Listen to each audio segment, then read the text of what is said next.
questions on what you hear. There'll be time for you to read the instructions and questions, and you'll have a chance to check your work. All the recordings will be played once only. The test is in 4 sections. At the end of the test, you'll be given 10 minutes to transfer your answers to an answer sheet. Now turn to Section 1. Section 1. You'll hear a student asking for advice on her accommodation. First, you have some time to look at questions 1 to 6.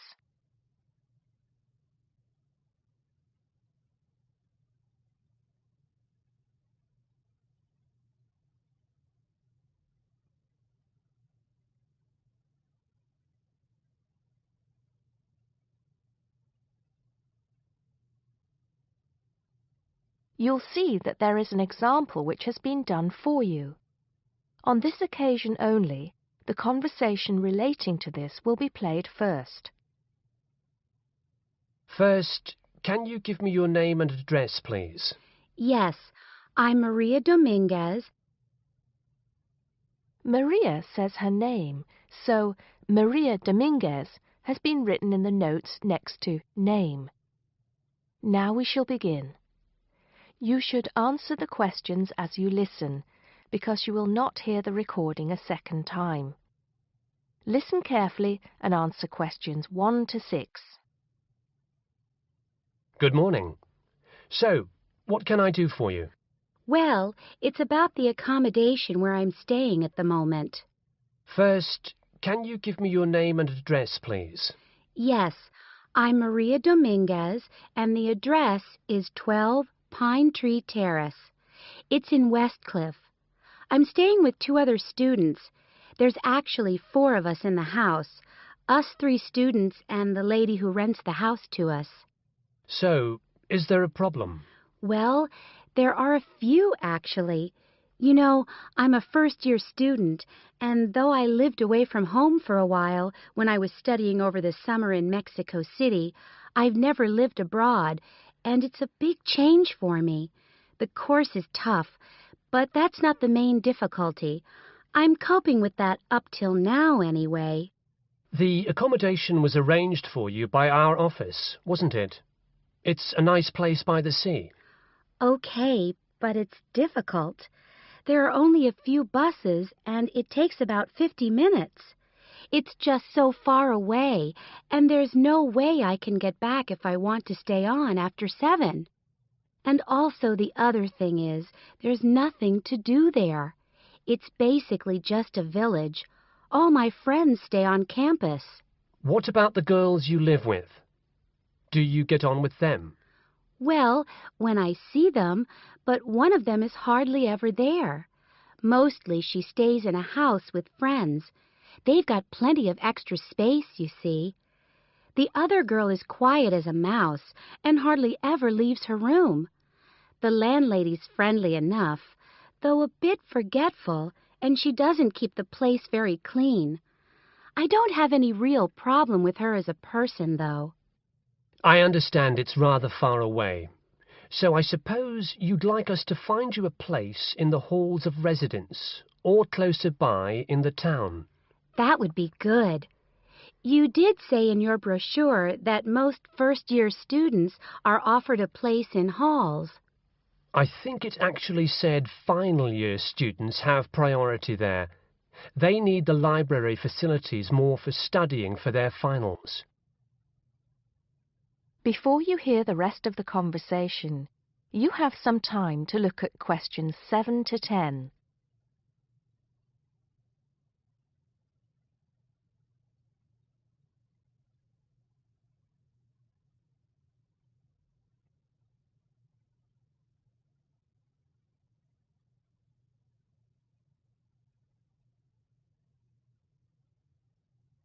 Now listen and answer questions 7 to 10. Anyway, let's see what we can do. Just a moment, I'll check what might be free. Sometimes students drop out or move from halls, though we were full at the beginning of term. By the way, Have you checked the student notice boards? You know there's one in each of the 4 colleges, don't you? There are often requests for people to share houses, and it can be quite cheap. No, I hadn't thought of that, but it's a bit of a risk living with complete strangers. Now, I see there's a room free in Hillside College. That's the one with the tall tower, right? That's it. It's the smallest college and has a reputation for being quite fun. Oh, but it's a shared room. Would you consider that? That's going to be a problem for studying, isn't it? What if she plays music all the time, and maybe we won't have anything in common? Maria, I see you're studying history. So is this girl, Francesca. She's Italian.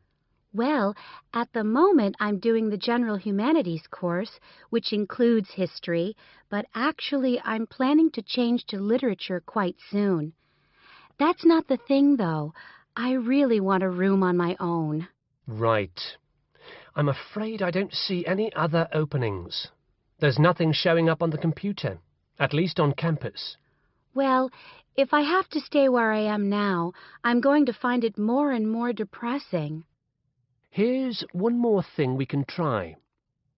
The university owns several places on the Thanet Road and also by the West train station. Both of these are about a 20-minute walk down the hill. They're not the newest of buildings, but I could check for you. Can you come back tomorrow? Oh, no, that's Saturday. What about Monday? Yes, sure. I'd really appreciate it if you could do something for me. Let's hope so. That is the end of section 1. You now have half a minute to check your answers.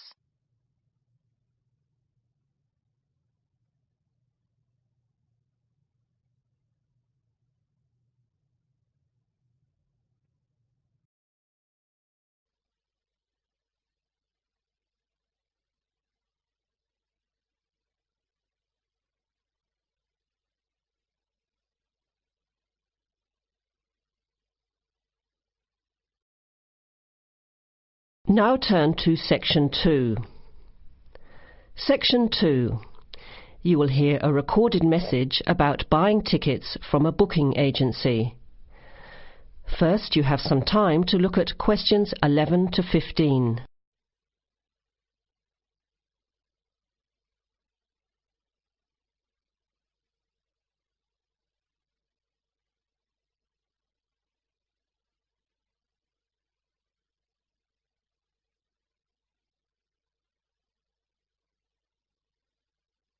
Thank you for calling ATS Advanced Ticketing System, the call system for all your entertainment needs.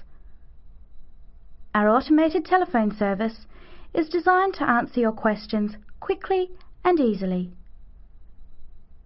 The ATS office in the Regency Theatre is open Monday to Thursdays from 10 a.m. till 5 p.m. and on Friday and Saturday till 8 p.m. For online bookings and detailed program listings, check our website at www.atstix.com. That's spelled ATSTIX.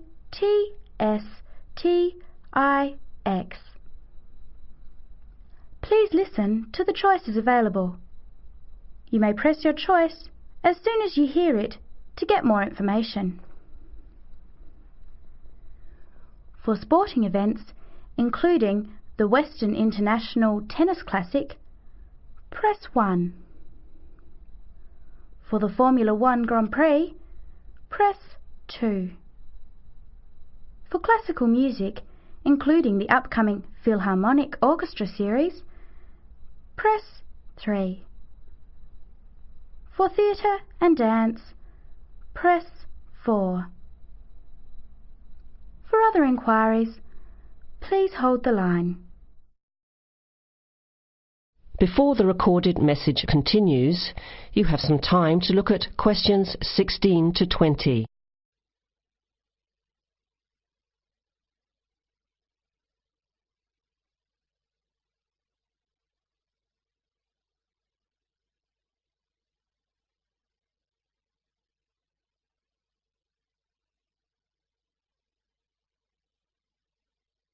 Now, as the message continues, answer questions 16 to 20.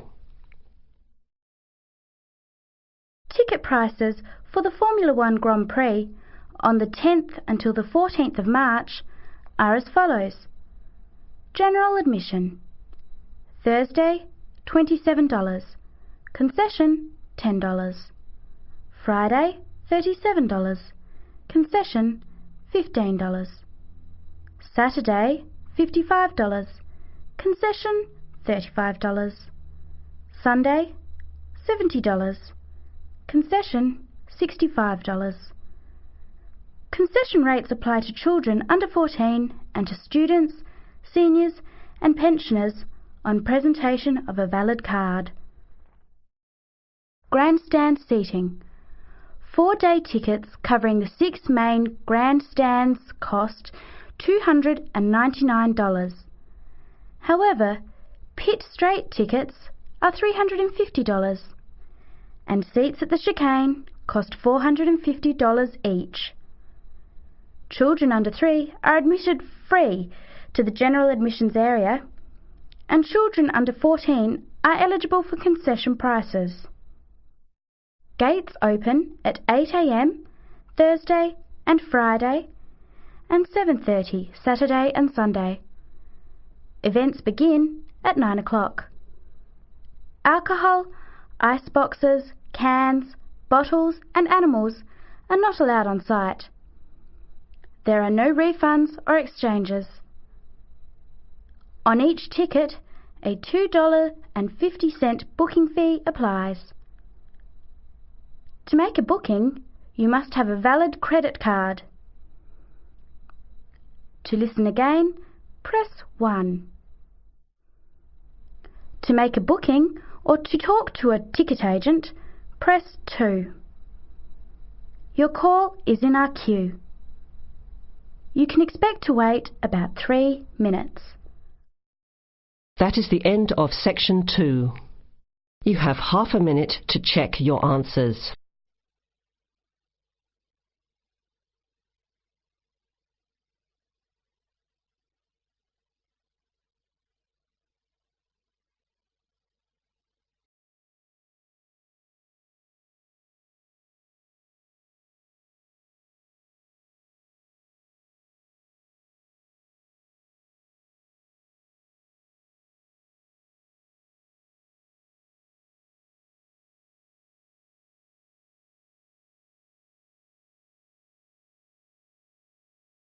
Section 3.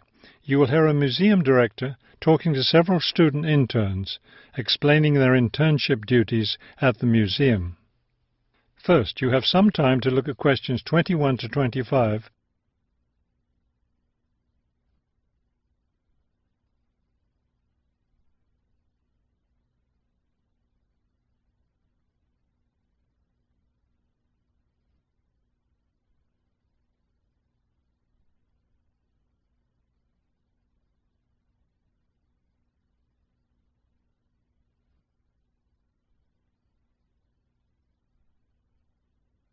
As you listen to the first part of the conversation, answer questions 21 to 25.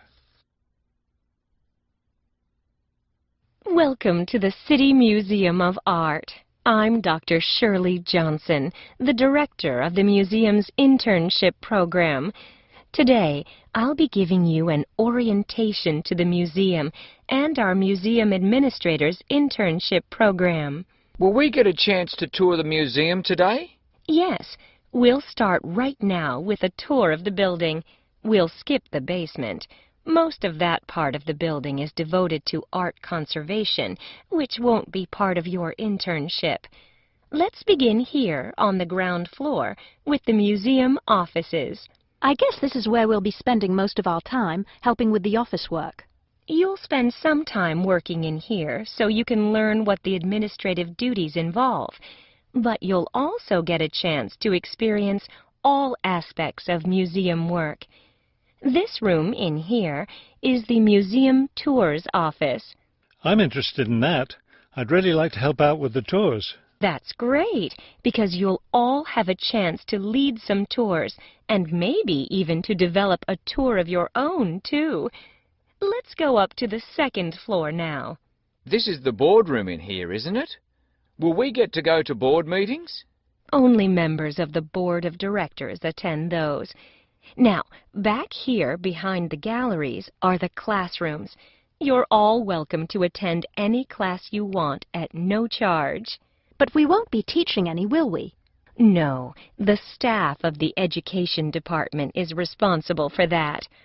Let's move up to the third floor now, and the research department. Each of you will spend some time working in here. Great. I'd like to help with the research. We're working on some very interesting research projects right now. Also, as an extension of your research work, you'll probably contribute to some of the museum's brochures. I'm looking forward to that. I like writing about art. Another thing I've been hoping to be able to do is meet some artists. You're in luck then. We've planned a reception for the first day of your internship, and you'll have the chance to meet several local artists then.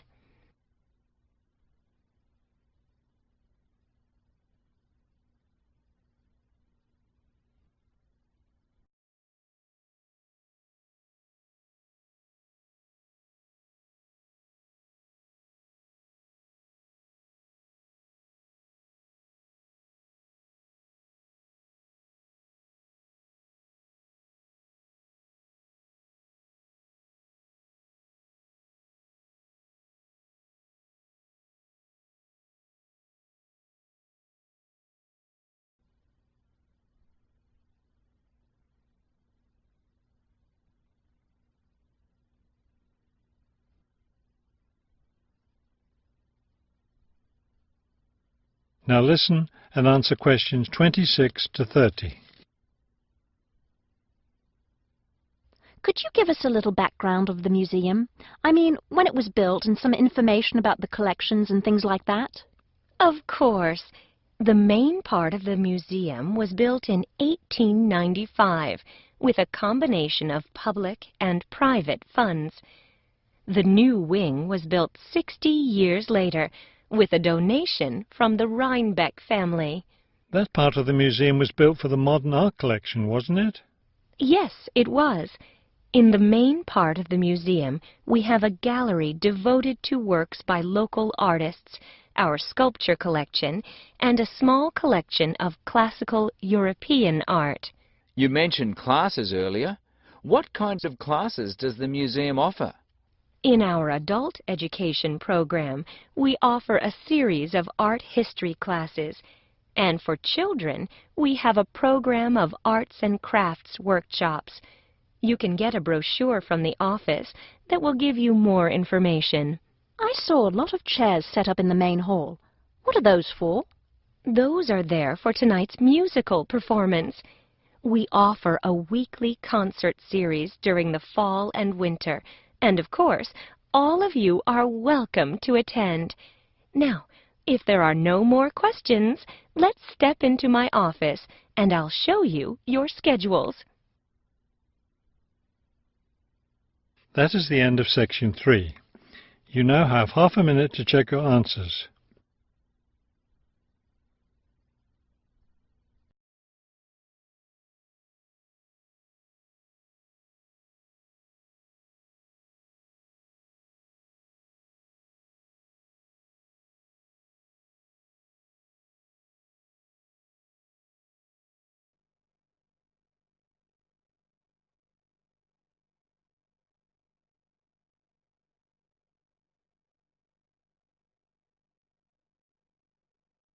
Now turn to Section 4 on page 113.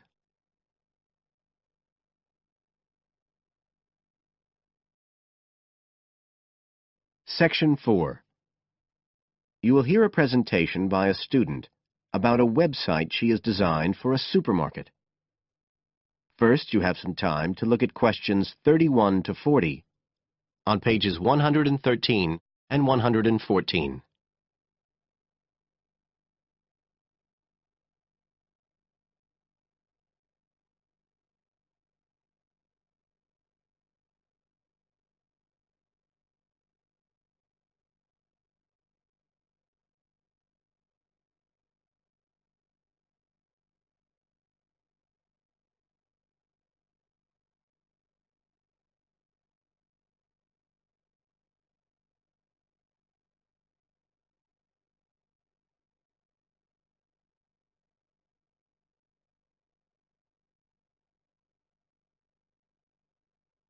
Now listen carefully and answer questions 31 to 40. For my website design project, I decided to approach SuperSave supermarkets because I have an evening job at the supermarket, so I already have a slight insight into their organisational goals and workings. The field research for my project was in 2 stages. First, I had an interview with Mr. Dunn, who is in charge of SuperSave's customer care department. I discussed the project with him in order to identify the supermarket's requirements. Mr. Dunn said customers are often unwilling to make a face-to-face complaint when they've experienced difficulties with a product or a member of staff or anything related to the supermarket. So he said a website which allowed members of the public to get in touch with the organisation and bring the problem to their attention in a private manner might be very useful, and we agreed that I'd work on this. For the second stage of my research, I devised a questionnaire to put to SuperSave customers. I needed to find out about the customers' experiences of problems together with their attitudes towards making complaints, both directly and indirectly. I used a mixture of closed questions, such as, have you ever experienced a problem at any SuperSave store, and open questions, such as, what would you find helpful about a customer complaint website? I decided to do interviews rather than rely on distribution of the questionnaire, as I felt this was likely to lead to a higher take-up rate.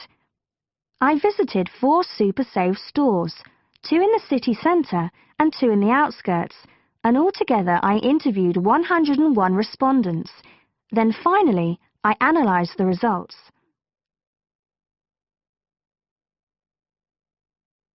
I found the results of the questionnaires to be very informative.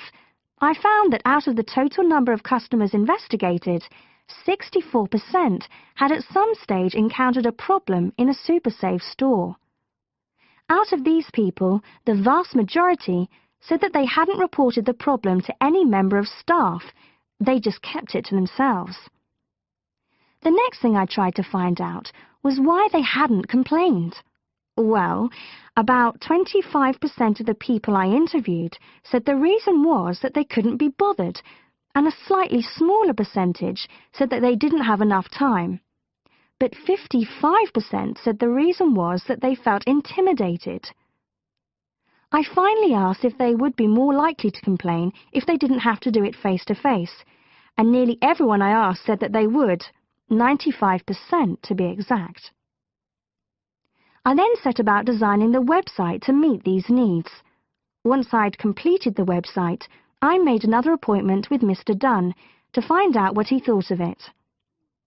Mr. Dunn said he felt that the pages would benefit his organisation by giving customers a new way of expressing their complaints and by making it easier to collect complaints, identify specific places where service and customer care were not as good as they should be, and act upon them accordingly.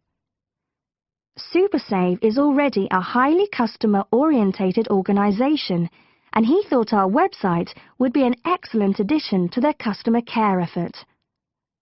This is all well and good, but there still remains the general problem with websites, that there's the lack of access to online computers. Surprisingly, in my survey, I found that 88% of those interviewed had access to the internet, which I felt was quite high.